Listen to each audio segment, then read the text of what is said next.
something that my 5-year-old said after spending Saturday watching his big brother play Minecraft, and I think they played Wii together, and it was probably a rainy weekend. Anyway, on the Sunday morning, they woke up at some ungodly hour, as they do, and came in, and I said, "Oh, can you just go and watch TV?" And my 5-year-old announced, "I don't want to watch TV. It doesn't do anything." And so I thought that was sort of a great kind of, indication to me about where, the future generations are heading, and the need for engagement and their expectation for engagement. So anyway, now on to Here Right Now. Basically a gameful solution to, quite literally, a testing problem. Oh, the places you'll go. Or should it be, oh, the places you'll go? But no, oh, the places you'll go is a fitting description by the wonderfully creative Dr. Zeus about the journey ahead for serious game developers. The journey is really, it's not a quick trip. It's more like probably the Amazing Race. You sort of know where you'll start, and you'll hopefully know where you'll finish, but where you go on the way is really anyone's guess. But with most journeys, Here Right Now began with the gift of inspiration.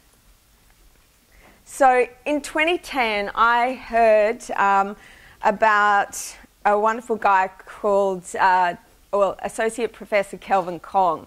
And Kelvin Kong is Australia's first Australian Indigenous surgeon.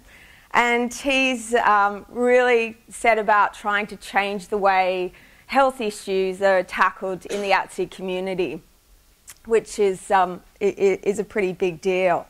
And basically hearing about his story and his work as an ear, nose and throat surgeon was the spark that ignited my interest in creating change.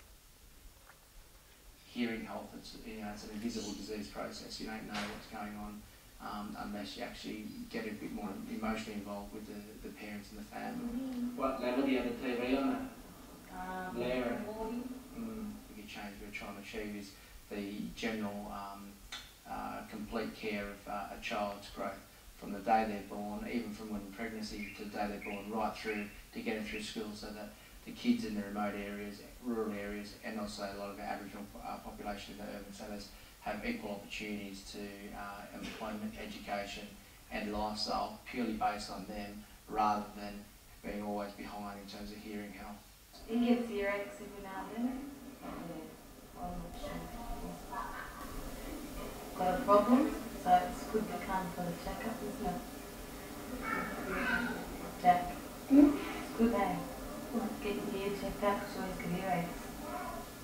Jack is a young boy who has the classic problem of glue ear. Glue ear is a condition where fluid builds up into the middle ear cleft or the middle ear cavity, and because of fluids within that ear, the eardrum doesn't wobble.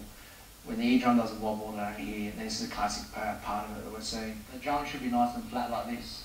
On his ear, instead of being like that, both of them look like that. And so sucked in all bit. That means the eardrum's not wobbling properly. If the eardrum's not wobbling properly, he's not hearing. Jack's at the early end of the spectrum in terms of ear disease. So on one hand, we have older patients who've had perforations their whole life, and you wonder what happens if I've got access to that person at an early age. Here it is in the form of Jack. And so this is the whole idea of why we want to look at screening processes and we look at things earlier and earlier, so that we don't let Jack skew from the wrong, or in the wrong path. How old's Jack now? 7. What's it like being 7? Alright? Better than 6? Ear disease is often masked. And here's a beautiful kid who's very happy, who's very interactive, who no one even know he had quite a profound hearing loss. When we did his hearing test, he had a 40 dB hearing loss. 40 dB being the extent of what the hearing loss can be. That's quite a significant loss for someone his age. So for him to be enduring that and seem not to have a problem with it means, in my mind, he's one of these ones that you can predict that when they get hearing back, he's just going to exponentially improve in his general being, his speech, his learning, his interactions, his social environment will be great. So as you can see, Associate Professor Kong is a pretty inspirational character. He's an amazing man, but he has his work cut out for him. The World Health Organization actually states that Indigenous Australians have some of the worst levels of ear infections in the world. I believe they actually have the second worst hearing health in the world. And statistics indicate, and they're probably quite conservative, that something like 30% of Indigenous children suffer from ear disease. So if they have ear disease, they effectively can't hear. And if you can't hear, you can't learn. So this is, you know, there is a situation here that basically any help that we can offer is going to be of value. So at this point in the journey of Here Right Now, basically the creative juices started flowing and I had that revelatory moment. Why not develop a game to test for hearing loss in preschool children? I was pretty confident that the idea was solid, but I had to know more. I had to know if something like this existed. I had to know if it was possible, and I also had to know if the audiology community was open to change, because their support obviously was critical. So having a background in television and documentary production, I put on my research hat and, you know, I started the long journey of research. And the first person I spoke to, of course, was Associate Professor Carolyn Kong. And I put the idea to him, and he was very supportive and basically said that anything that would help assess hearing loss and was actually more accessible as a tool would be a huge advantage. So at this point I have a little confession to make. I am not a tech head. I don't read code, I don't write code, but I heard this great line in a documentary about Steve Jobs, and he said, "I don't code and I don't design, I innovate." So I'm going to steal that line, and it's, you know, it's a bit wistful, but hopefully you'll afford me a bit of leeway. So you'd be forgiven for now asking, okay, so how does someone such as myself begin a journey or take on a journey of technical innovation? Well, I have to say probably two words, maybe that's three, hard work and collaboration. So at this point on my journey, I was introduced to the National Acoustic Laboratories, where I met the very wonderful and very forward-thinking Director of Research, Professor Harvey Dillon. And I have to implore anyone in the audience who might be in a position such as Harvey Dillon to please keep the door open, keep an open mind, and invite in and listen to, you know, new technology opportunities. Because quite literally, if Harvey hadn't have been the person that he is, this project would have, pardon the pun, fallen on deaf ears. So Harvey introduced me to some, you know, really interesting statistics. So what this graph, and I have during this project developed a love of graphs, what this graph indicates is that almost 3 times the number of children are detected with hearing loss at ages 6, 7 and 8. So basically as in comparison to the newborn screening test. So this means these children are at school for 1, 2, possibly 3 years with undetected hearing loss. These years are formative years, and the impact of that hearing loss is, you know, quite literally catastrophic. So, you know, there was a real need to you know, improve detection. So how do you implement that though? Because something like 270,000 children start school for the first time each year. Massive numbers. At the moment, there's a barrier in terms of cost, expertise, and time to test that number of children through traditional means. And just to hear from one of the children themselves,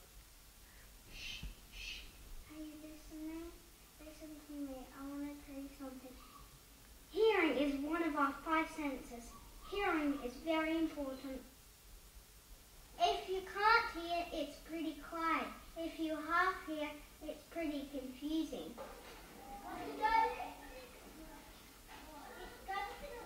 Us kids make a lot of racket in the classroom. It's really noisy.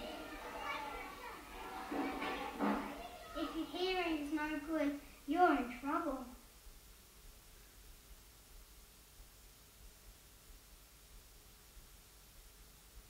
Most children don't have their hearing loss noticed until they start to do badly at school.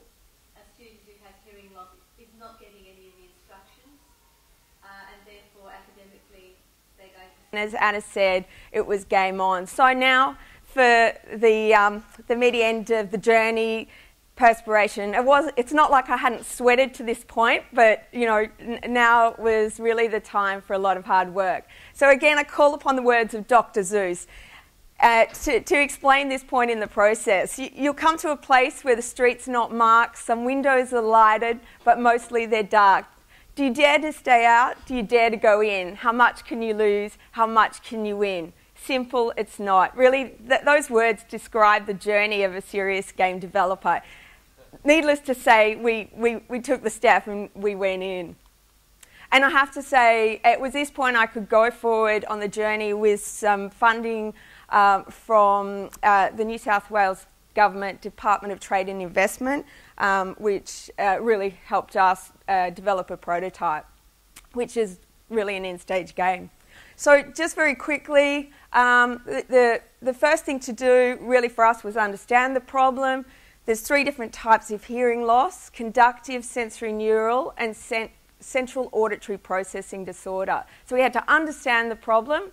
The next thing we had to do was to understand the traditional solutions and the traditional types of hearing tests. And these included visual reinforcement audiometry, play audiometry, and pure tone audiometry.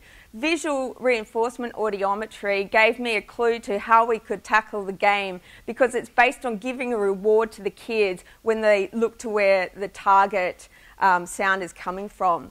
So the next stage was to translate the solution, the testing, and combine it with game design principles to hopefully create a captivating and effective hearing test. So now I'm speeding through because I've talked too long. I'd like to introduce Kwao, who's been working on development with me, to tell you a little bit about the innovation.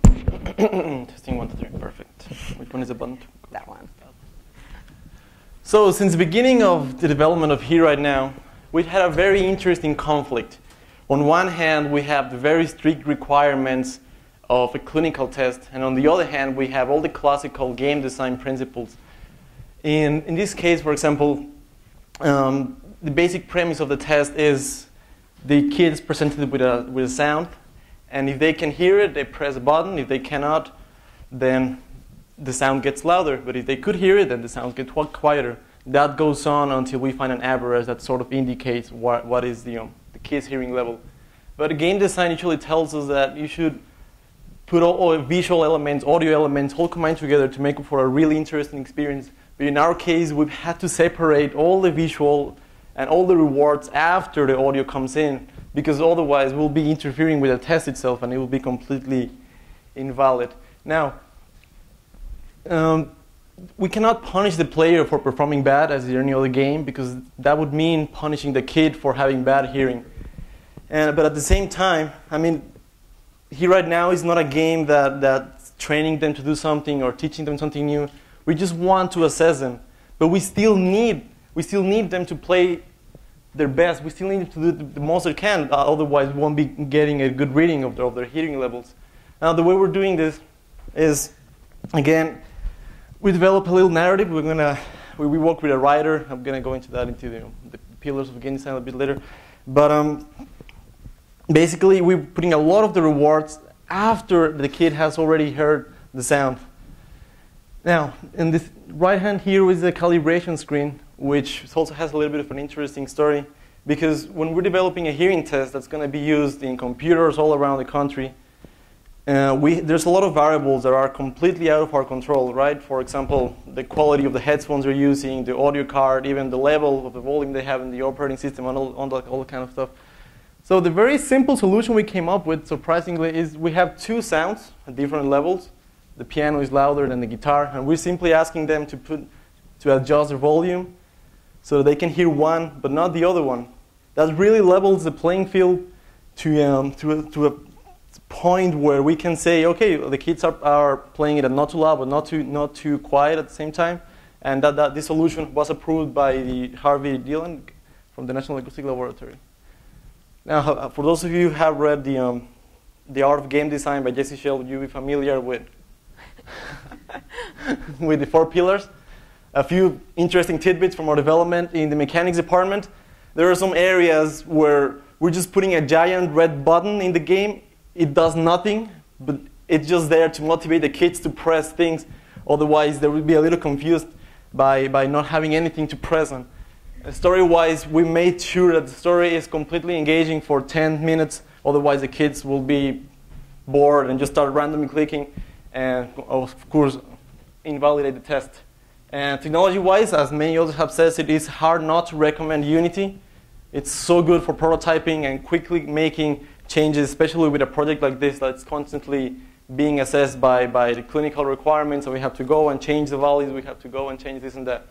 And for the data tracking, we're using parse.com, which is also a great system from anything to analytics, from analytics to user management and all that kind of stuff.